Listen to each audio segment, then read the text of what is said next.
So this is the lecture FAW4, Fields and Waves, Part 4.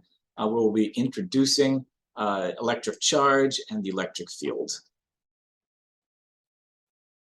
So this is divided into 3 sections. The first, we'll introduce Coulomb's law and talk about it in different scenarios. Then we'll talk about how it relates to electric field, and I'll give you an analogy to understand what electric field is and how we can think about it. And finally, we'll talk about some simple solutions to electric fields for different configurations of charges. So starting out with Coulomb's law.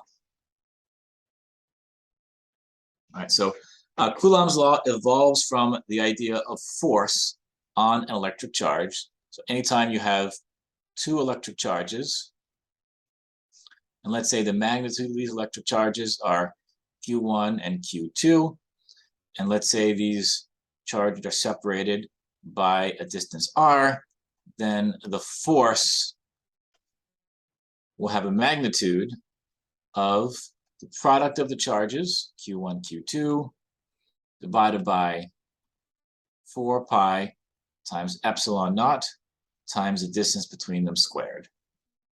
This would be in units of newtons. All right, epsilon naught, just to remind you, is 8.85 times 10 to the minus 12 farads per meter. Farad is capacitance, and it's farads per meter. All right, if you want to convert this into a full-on vector form, then we could have F equals Q1 times Q2. You know what, let me just modify here. If we want to include the direction on top of this vector, I'm going to get rid of this absolute value here, in which case I'm going to multiply all this by a vector r hat. R hat is a vector that points from Q1 to Q2 and has length 1. So this vector right here is r hat. And just to be consistent with our notation, this vector down here is an absolute value of the vector r. And so r is a vector that points from Q1 to Q2. All right, so this would be the more complete way to write it out. In this course, though, we're not going to be really considering force. Instead, we're going to be considering electric field. So electric field is simply the force divided by the charge Q2, right? So this is the electric field at point 2, or acting on point 2, which is the force divided by whatever that charge is. So we're going to redefine this and say that at point 2, there is an electric field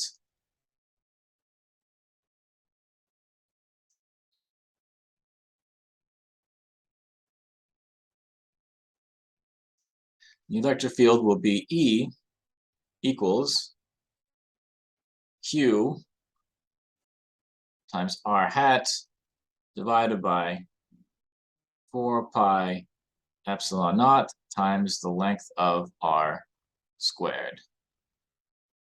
All right, in which case r is a vector that points from the charge q to any location that you want it to, and r hat is a unit vector that points in that direction. And so this would be the electric field.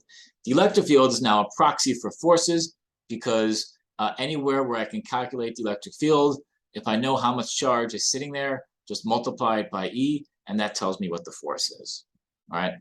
Now, this is certainly useful in basic physics, but it's not so useful for practicality. So we want to be able to generalize this for any coordinate system.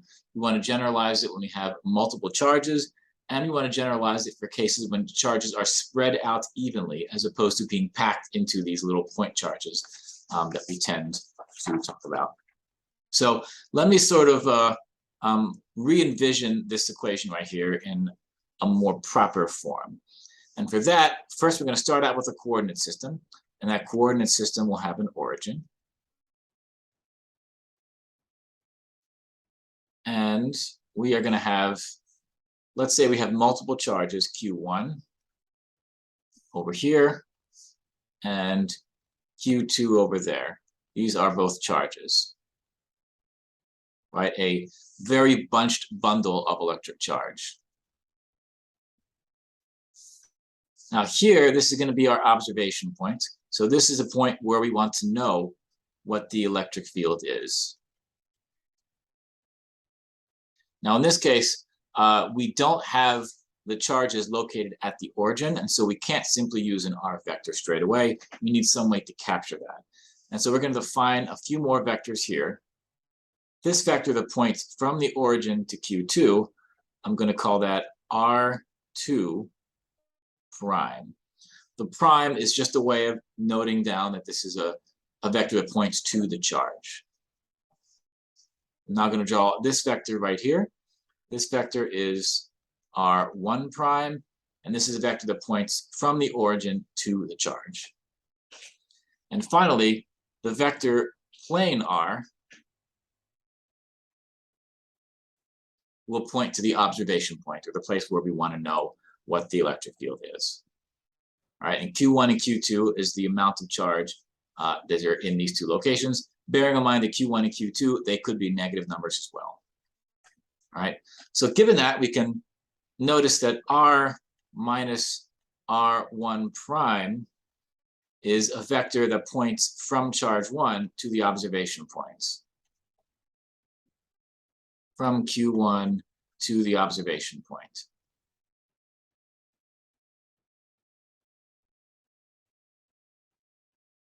Meaning, this vector right here is R minus R1 prime. This vector that points from charge 1, I'm sorry, that's a 2 right there. This is a 2. Let me just fix that. This is a 2. And this red vector is R minus R1 prime. All right, so this R minus R1 prime is a way to capture a vector that points from the charge to the observation point, regardless of where the origin is.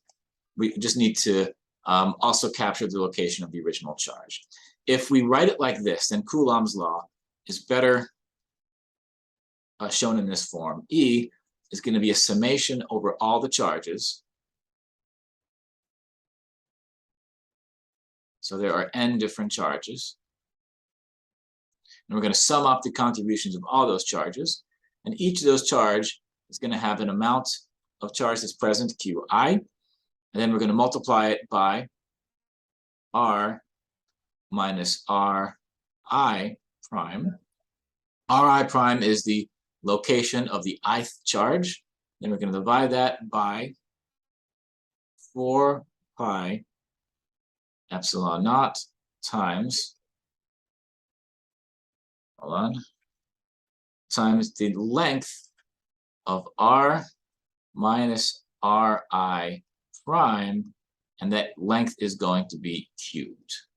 All right, this bottom part, this R minus R prime, Ri prime cubed, is our replacement for the R squared that we had before. All right, now maybe you're looking at this and you're saying, hey, what happened? What the heck? Coulomb's law is clearly a 1 over R squared relationship. Where is this cubed in the denominator? Right, so to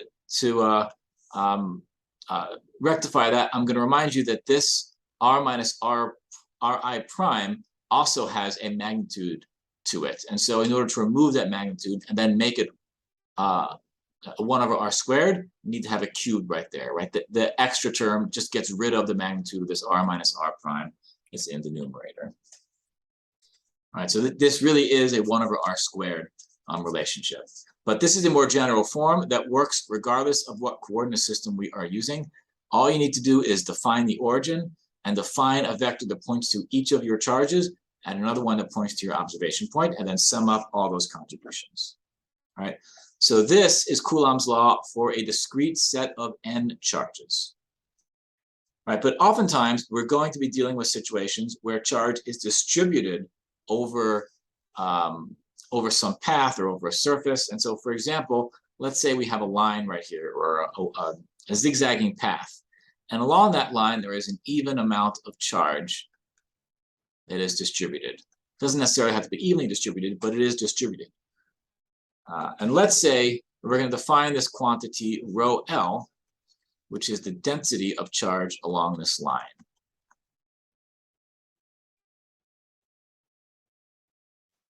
The units are coulombs per meter, where coulomb is our unit of electric charge.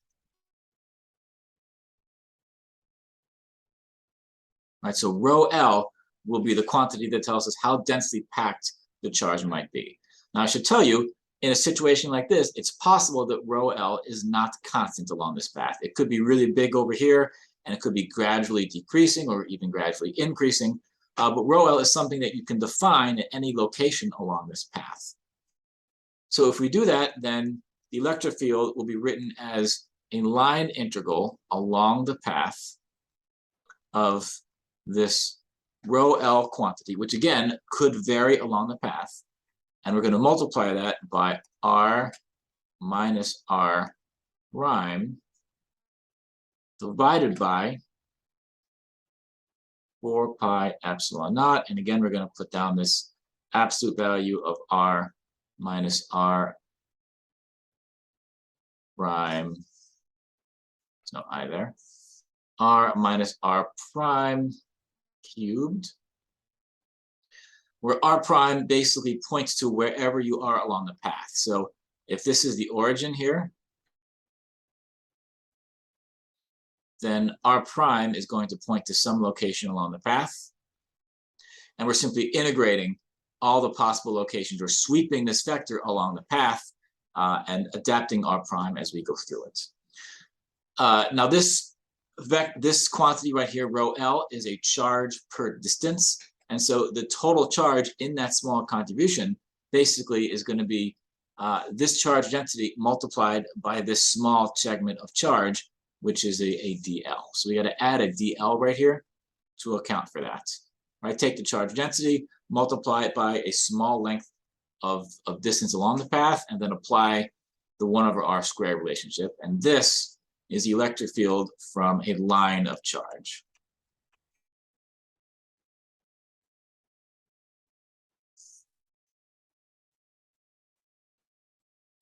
All right, next, let's consider a surface of charge.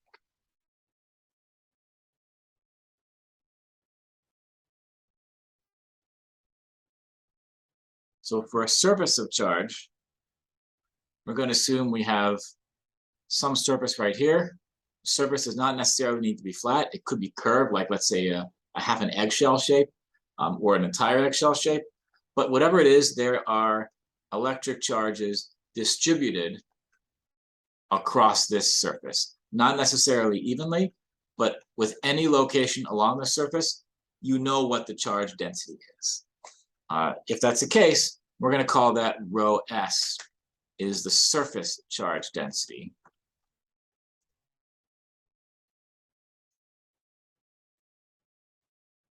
In units of coulombs per meter squared.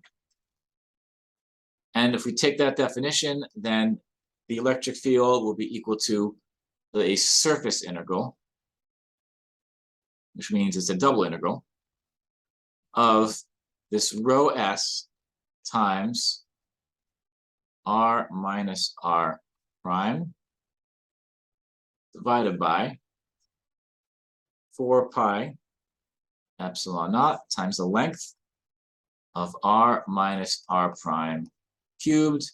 And again, if we're talking about adding up the contributions of each little piece of this surface and the charge that's in that little piece, then we also have to multiply it by the area of that piece. So there will be a ds that's on top of this. Depending on the coordinate system that we are using, you would sort of substitute the appropriate ds, but here I'm just writing it as a ds in general. All right, so this is the a sheet of charge, not necessarily a flat sheet, but a two-dimensional surface of charge. All right, finally, there is the volume of charge, which is sort of a straightforward extension of the same thing. Rho V will be the volume charge density.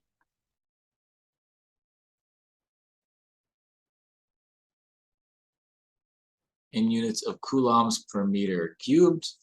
And for that, the electric field is going to be a triple integral because we're integrating over an entire volume. And we're going to put this rho v, and the rest is going to look pretty much the same. R minus R prime divided by 4 pi epsilon naught times the length of R minus R prime cubed. And now we're just going to put a dv at the end. Right, now remember, electric field is a vector. And so this integral right here also must be a vector. So where does the vectorness come from? The direction is going to come from this portion right here. Right? This is where the vector comes in. R minus R prime is a vector. And so every little contribution that we make that we're summing up by means of this triple integral, we are summing up vectors. And as a total result of all of that is where this electric field is going to end up being. All right, so from that, we can sort of see that Coulomb's law sort of expands, and we can apply it similarly using integrals if we have charges distributed over lines or surfaces or volumes. So that's I guess the quantitative description about charge and electric field that results from it. And the electric field is a proxy for force. In the next video, we're going to talk a little bit about kind of an analogy of what electric fields really mean.